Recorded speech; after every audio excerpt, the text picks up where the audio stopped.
ভাই আমি আপনাদের সামনে দুটো কথা কইতাম আইছিলাম, কারণ শরীরের লাগে ফিরিত করলে শরীরা বেমানি করে ভাই, কিন্তু টেহাতে কিনে বিড়ি খাইলে জীবনে ভাই বেমানি করে না বিড়ি, বুঝছো ভাই? তোমরা সবাই বিড়ি ছেড়ে বিড়ি ধরো, সেরেনের পিছিয়ে কেউ ঘুরো না, ঘুরলে আমার মতো জীবন নষ্ট হয়ে যাবে ভাই। আর কেউ যাও না ভাই। ভাই দেখো আমার অবস্থা, মানে আমি আটটা যাই ভাই, আটটা যাই।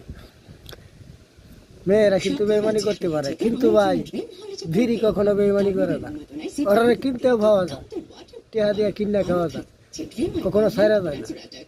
আর নারীরা এমন একটা অবলা, ওরা জীবনে সবাই ছাইরা যায়। বেইমান, ওরা বেইমান, স্বার্থপর। আরে টাকা ছিনে খালি নারীরা টাকা, কিন্তু আমার মতো পাগল ফিরিত ছেড়ে